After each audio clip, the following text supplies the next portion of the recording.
Saya mungkin mungkin saya boleh tambah sikit saya nak tambah dekat sini mungkin sebab saya perasan tu tambah-tambah isu PKP Perintah Kawalan Pergerakan ni saya dapati macam dari segi kita lah, dari segi macam saya lah yang handle dalam komuniti saya Road TFTT ni, saya dapati tiba-tiba muncul banyak betul orang baru sebenarnya nak belajar kan, dan diorang ni mungkin satu sudut ialah cuba ni ayat saya lah, mungkin buat duit online daripada rumah, kerja daripada rumah, apa benda-benda daripada rumah lah, nak cuba jadi income sebab tekanan ekonomi. Dan salah satu benda juga yang saya dapati ialah secara tak langsung mereka ni tak tahu hala tuju lah. Jadi mungkin juga sebenarnya saya berpendapat kan, mungkin kita juga kena, macam tadi ialah Syah ada sebut ialah isu objektif kan. Maksudnya bila masa tu ada objektif kan, kita faham risiko kita ambil, dan Fan juga menceritakan pasal ialah macam mana kita nak validkan ataupun kita nak clear apakah produk yang aku ambil ni sama ada copy trade dan sebagainya sesuai tidak. Even in fact saya nampak Fan pun juga ada cerita pasal EA, tak silap saya rasanya. Dia sangkut-sangkut macam sangkut sikit kan. Macam sangkut sikit. Ada sangkut sikit. Yap. Jadi maksudnya ada benda-benda yang kita offer ataupun kita tawarkan pada ni lah. Jadi kematangan ni berlaku.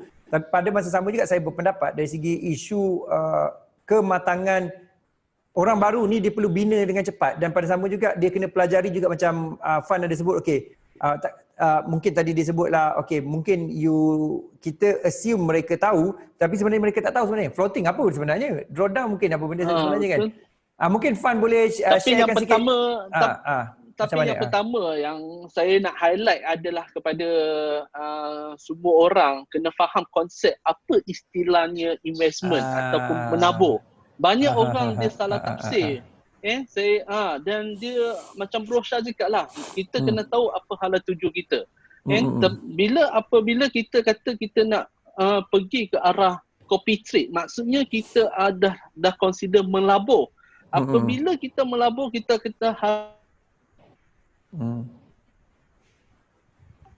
ataupun tidak.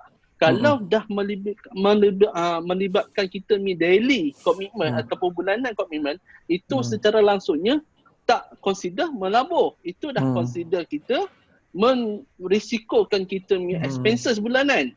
Itu bukan dah pergi ke investment dah. Investment orang kata bila kita ada duit lebih baru kita pergi investment. Jadi bagi saya pernah jumpa orang yang orang kata betul-betul melabur tu memang dia tak kisah. Sebab dia dah tahu forex is a high risk. So kalau dia follow mana-mana manager dan dia dah go through all the process, orang kata dah tengok profile dia semua, dah tengok brokerage pun tak ada masalah, keluar duit tu semua, dia dah invest dan memang dia dapat profit 2-3 bulan, last sekali punya bulan dia dapat loss semua, dia pun tak mengilu. Sebab mengapa? Sebab dia dah faham, dia dah tahu, duit ni memang saya extra, memang saya dah buat preparation, memang saya dah dijangka akan loss. Bukanlah faham apa istilahnya investment. Tak ada satu orang kata investment dalam forex ni adalah 100% profitable. So pandai-pandailah kena faham konsep investment. Kalau kita faham konsep investment ni, tak ada masalah. Kita takkan ada orang kata broker ni scam lah, orang tu scam lah. Dia takkan jadi isu macam ni. Dia akan sebaliknya, dia akan cuba mencari penyelesaian. Macam mana saya nak cover balik saya punya loss. Biasanya orang investment yang akan fikir begitu. Sebaliknya dia buat bising, saya tak tahulah, saya loss lah, saya follow ni, manager ni kata mantap lah, dah 10 tahun. Yelah. Dia cerita macam tu terlalu banyak kan. Betul. Jadi terima kasih banyak-banyak. Saya sukalah sebab tadi kalau kita ingat awal-awal kita start tadi, sebelum kita udara, Syah ada sebut pasal asset management sebenarnya. Tadi konteks saya sebenarnya kita sebagai orang yang nak mencari duit, orang biasa nak mencari duit, kita patut memahami pengurusan aset lah saya rasa. Aset selamat, aset risiko, pecahkan akaun, dan kita patut faham keseluruhan dari segi strategi kebelimpahan ataupun wealth creations. Saya tak boleh nak sambung lagi pasal kita sampai 1.5 je. Cuma saya nak bagi tahu ialah kalau you rasa session macam ni bagus dan sebagainya, kita mungkin boleh teruskan dengan akan datang lah. Maksudnya kalau you tengok ni dekat YouTube yang saya dah pecahkan kepada beberapa video ni, mungkin you boleh respon, mungkin kita akan buat lagi. Tapi pada masa sama juga saya ucapkan terima kasih lah pada Fan, pada Syah kerana sudi luangkan masa. Bukan senang sebenarnya nak dapat dia orang ni, saya berpendapat saya pula tiba-tiba hubungi last minute kan. Syah awal sikit lah kan. Jadi PKP tak apa, duduk kat rumah je. Tapi nasib baik PKP duduk kat rumah kan. Jadi saya berharap iaitu dari segi yang lain-lain tu mungkin boleh belajar sesuatu daripada sesi ni, sebab saya kalau boleh sebenarnya saya nak cerahkan sebenarnya industri forex trading. Tak adalah ternampak forex trading kan. Kadang-kadang saya rasa kan, ni saya pendapat saya lah, saya 12 tahun pengalaman. Kadang-kadang kita balik kampung, kita tengok orang yang beza tau orang yang trading saham dengan trading forex kan. Kalau orang trading saham, you buat apa? Dia akan macam besar je dah dia, trading saham. Kan kalau kita pergi tanya trading lepas tu kalau kita tanya satu lagi lah, tadi apa kita nak telefon, kita dah cakap forex. Kita macam jadi satu stigma. Saya tak faham kenapa stigma tu berlaku. Sepatutnya kita pun patut bangga. Forex, takkan tak faham kan? Jadi saya rasa macam satu benda yang tak sepatutnya berlaku macam tu. Jadi sebab tu saya berpendapat iaitu kita kena faham ni. Dan sebenarnya satu sudut ialah ramai orang tak nampak ialah orang nampak forex dia tak faham. Dalam meta trader tu bukan saja forex, tu ada komoditi, ada indeks, ada CFD. Kadang-kadang terlalu tertumpu kepada angle ni lah. Haram angle tu, ya Allah, sudah-sudahlah pada saya kan. Cuba mentaliti tu dan juga kesedaran tu besar sikit kan. Dan cuba tengok konteks dari segi macam Syah sangat bagus start tadi dia kata pasal asset management kan, asset allocations. Dan Fan juga menceritakan very detail investment. Apa sebenarnya investment ni? Kau nak buat duit sebenarnya, dan kita menceritakan pasal objektif. Saya rasa benda ni yang patut dicerahkan supaya jadi pedagang dan juga pelabur yang matang.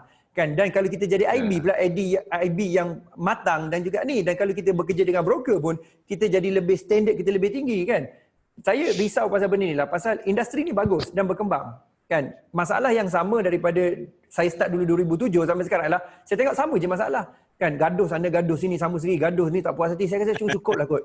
Kan kita sekarang ni kita patut bekerjasama sebenarnya. Kita patut cari mana yang baik dan hasilkan suatu benda yang bagus. Itu kesimpulan saya lah. Okey, saya serahkan pada Fan untuk Syah untuk buat kesimpulan hari ni ataupun nak ada kata-kata terakhir, silakan.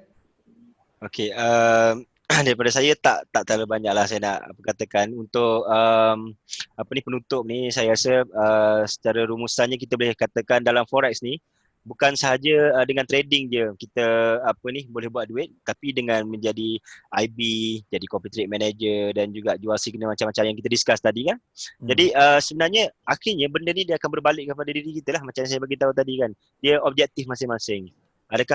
Apakah objektif investment kita? Apakah objektif kita berada dalam bidang forex ni? So kita kena tanya balik diri kita. Kenapa aku dekat sini? Kan? Adakah kerana aku nak jadi IB? Adakah kerana aku nak jadi trader? Kan? Dan kalau katakan kita tak boleh nak go on dengan trading, so apa alternatif yang kita ada untuk kita hasilkan income? Masih lagi hasilkan income walaupun kita dah lost duit kita dalam trading kan. So jangan give up. Kalau katakan anda pernah rugi banyak dalam trading kan, insya-Allah banyak lagi jalan yang masih terbuka luas untuk anda. Yang penting anda ada keinginan untuk belajar, untuk explore lebih detail sebenarnya dengan industri ni. Itu je daripada saya, Coach. Alright. Terima kasih Syah. Silakan, Fan. Okay. Kesimpulan daripada saya adalah pastikan anda semua ada hala tuju lah, objektif apa yang kamu nak dalam hidup korang.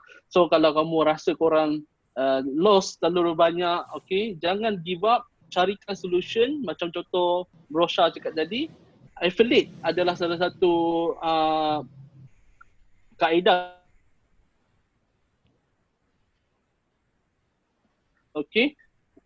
Teruskan ambil peluang. Saya percaya banyak broker di Malaysia juga berkongsi potential trader yang mereka sedia ada portfolio. Ambil peluang tu sebagai IB, promote. Itulah cara kita, ataupun orang kata salesman buat kerja. Dia ambil mencuri peluang orang yang tengah sukses, ataupun orang kata shortcut lah pada masa yang pendek, memandangkan mereka dah berjaya dan mereka tengah on the way untuk sukses. So kita ambil peluang sikit untuk promote juga. Secara tak langsung, jangan terlalu orang kata IB ni menganggap IB ni adalah IB orang kata career yang tak berjaya. Tak ada juga. Saya ada juga berjumpa affiliate yang betul-betul full time affiliate yang memang dia berjaya sampai sekarang. Dan saya tengok hasil dia untuk menanggung ataupun apa-apa kerja yang dikerja, dia memang full time on affiliate. So janganlah give up ataupun orang kata IB ni hanya sekadar part time job sahaja. Tidak ya. Kalau anda betul-betul put effort dalam sesuatu kerja, saya percaya benda tu akan jadi. Tak ada pun orang kata mana-mana bidang pun adalah part time. Tak ada istilah kerja tu adalah part time. And ada orang bawa Grab pun boleh jadikan full time dan jadikan kerjaya. Kenapa IB ni tidak kita jadikan kerjaya juga? Kan? Jadi betul. Harap-harap semua jangan give up dalam bidang forex ni. So saya percaya banyak juga orang yang sanggup berkongsi ilmu tentang IB ni. Pergilah cari. Pergilah cari. Itu saja daripada saya, Coach. Okey, terima kasih Coach, banyak-banyak. Saya nak tambah satu lagi mengenai dengan IB tadi kan, last untuk saya. Bila anda kalau katakan anda jadi IB, jangan fikirkan semua benda anda perlu buat sendiri. Sebab kita tak mampu untuk buat semua benda dalam satu masa. Kan kita tak mampu untuk jadi IB dalam masa sama trade account client, jadi IB dalam masa yang sama kita nak kena buat copy trade ataupun marketing. Kalau kita tak tahu, kita cuba berkolaborasi. So jadi IB ni sebenarnya kita lebih kepada kolaborasi dengan orang-orang yang ada experience, yang ada skills. Kita tak pandai trade, kita kolaborasi dengan orang yang pandai trade. Jom trade dekat sini, aku cari klien, kau tolong trade account klien. Kan? So macam tu. Okey. So kita lebih kepada kolaborasi. So itu je lah yang saya nak tambah last. Baik, bagus. Maksudnya kita kena ada satu mekanisme lah, bukan saja untuk short term tetapi long term. Maknanya kita cuba berkolaborasi sama kita. Okey. So terima kasih banyak-banyak. Terima kasih Syah, terima kasih Fan, terima kasih semua. Saya dapati ramai sebenarnya. Tapi saya memang tak bagi semua live lah satu sudut yang dekat sini. Kita ada lebih kurang dalam 20 orang dekat kita punya Zoom dan juga di YouTube ni. Terima kasih semua. Sorry ada yang saya tak jawab soalan pasalnya tidak berkait dengan topik hari ini, tapi saya take note topik tu kita akan bincangkan datang. Okey, terima kasih banyak-banyak. Assalamualaikum dan selamat jumpa lagi. Hai, saya Jero Azrul. Saya nak anda klik subscribe dan klik notification untuk dapatkan video dan update terbaru daripada Road to FTT.